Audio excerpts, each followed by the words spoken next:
नमस्कार, yes news महाराष्ट्रामध्ये आपल्या सर्वांचे स्वागत। परभणीतील भीमसैनिक सोमनाथ सूर्यवंशी यांच्या घटनेच्या निषेधार्थ तुर्भे स्टोर येथे सर्वपक्षीय शांततेत जाहीर निषेध। तुर्भे स्टोर येथे परभणी येथील संविधान प्रतिकृतीची तोडफोड व विटंबना करण्यात आली होती। याच निषेधार्थ परभणीमध्ये बंद पुकारण्यात आला होता। त्या बंदमध्ये परभणीतील भीमसैनिक सोमनाथ सूर्यवंशी हे पोलीस यांनी केलेल्या अमानुष मारहाणीमुळे भीमसैनिक सोमनाथ सूर्यवंशी यांचा उपचारादरम्यान मृत्यू झाला। या घटनेच्या निषेधार्थ नवी मुंबईतील तुर्भे स्टोर या ठिकाणी सोमनाथ सूर्यवंशी यांना आदरांजली वाहून सर्व पक्षीयांच्या वतीनं व भीमसैनिकांनी निषेध व्यक्त केला। यस न्यूज महाराष्ट्रासाठी रवी पी ढवळे सर, कार्यकारी संपादक, मुंबई।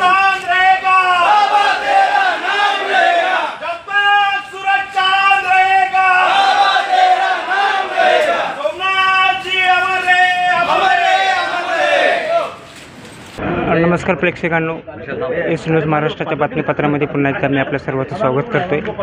आज आपण नवी मुंबईतील तुर्भे या ठिकाणी आलेलो आहोत। परभणी येथील जी घडलेली घटना आहे, सोमनाथ सूर्यवंशी यांचा उपचारादरम्यान मृत्यू झालेला आहे। काल त्यांचे अंत्यसंस्कार झालेले आहेत। त्या ठिकाणी स्वतः प्रकाशजी आंबेडकर साहेब दिवसभर उपस्थित होते। आज त्याचाच पडसाद आपल्या नवी मुंबईतील तुर्भे या ठिकाणी उमटलेले आहेत आणि त्यामध्ये त्यांनी निषेध व्यक्त केलेला आहे। आत्ताच पोलीस निरीक्षक यांना त्यांनी निवेदन दिलेलं आहे। त्यांच्यामार्फत आपल्यासोबत स्वतः निवेदन करते आहेत। आपण त्यांना विचारलो, साहेब आता तुम्ही निवेदन दिलेलं आहे, तुम्हाला काय आश्वासित करण्यात आलेलं आहे? हे बघा, या ठिकाणी परभणीमधील घटना ही फक्त एका आंबेडकरी समाजासाठी नाही, तर भारतातल्या प्रत्येक नागरिकासाठी लाजिरवाणी घटना आहे। परंतु जेव्हाही अशी काही संविधानाच्या निमित्ताने किंवा डॉक्टर बाबासाहेब आंबेडकरांच्या पुतळ्याच्या विटंबनाच्या निमित्ताने एकच समाज हा नेहमी जागृत असतो, तो बौद्ध समाज आहे। हे कुठंतरी आम्हाला याचं खेद वाटतं। रस्त्यावरून चालण्यापासून ते संसदेच्या राष्ट्रपती पदापर्यंत प्रत्येक गोष्टीमध्ये संविधान हे उपयुक्त असतं आणि सगळ्यांना त्याचे फायदे असतात। परंतु बौद्ध समाज त्याच्यावरती काटेकोरपणे त्याचं संरक्षण करण्याची जबाबदारी नेहमी पाळतो।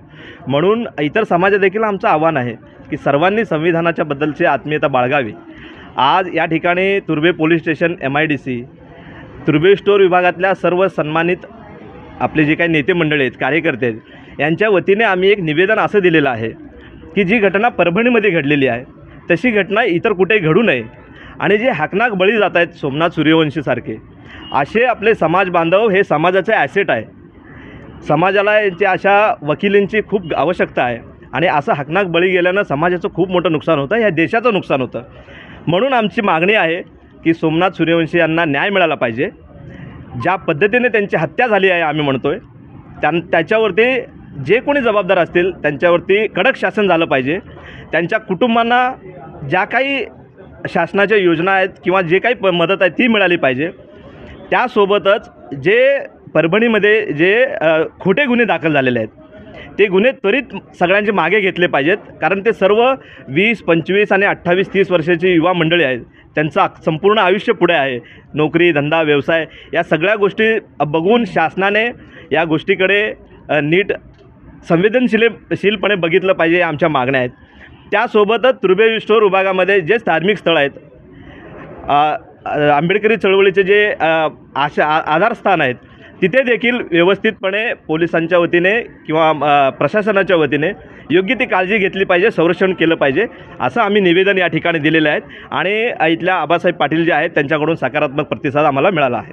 आपल्यासोबत इतर पण काही नेते आहेत, आपण त्यांना पण विचारणार आहोत। तसं परभणीमध्ये जी घटना घडली त्याचा निषेध करण्यासाठी आज तुर्भे स्टोर इथून एक शांततेने एक निषेध आंदोलन करण्यात आलं आणि त्याचं निवेदन सरकारला पोचावं यासाठी इथले वरिष्ठ पोलीस निरीक्षक सन्माननीय पाटील साहेब यांना ते निवेदन दिलेलं आहे।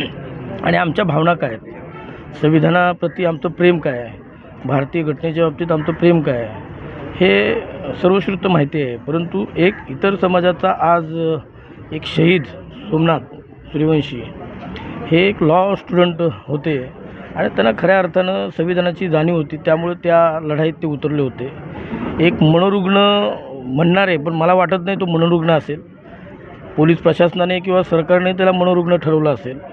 जाणून बुजून तो प्रकार घडवायला लावलेला काय अशी शंका आमच्या मनामध्ये निर्माण झालेली आहे। आणि सगळं मिटलं असताना पुन्हा एकदा पेटवण्याचं काम कुठल्या यंत्रणेने केलेलं आहे याचा देखील शोध या समितीने घ्यावी असं आमचं म्हणणं आहे. ज्या ज्या वेळेस असे अन्याय अत्याचार घडतात तर आंबेडकरी चळवळीतले सर्व कार्यकर्ते, सर्व समाज एकत्र येत असतो आणि याचाच हा भाग. काल देखील आम्ही पूर्ण नवी मुंबई बंद करू शकलो असतो, पण नेहमी आम्ही विटंबना झाली आणि बंद पुकारून, रस्ते रोखावून, तोडफोड करून आमच्या मुलांवर केसेस करणं आता आम्ही सोडलं आहे आणि भारतीय संविधानाने दिलेला अधिकार त्या माध्यमातून आम्ही हे आंदोलन केलेलं आहे.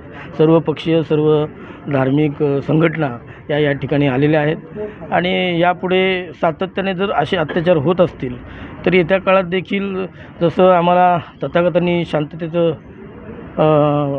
सांगितलेलं आहे, आम्हाला तसंच बाबासाहेबांनी एक आक्रमक पवित्रा घेण्यासाठी देखील आंदोलन करण्याची भूमिका आमच्यामध्ये आहे.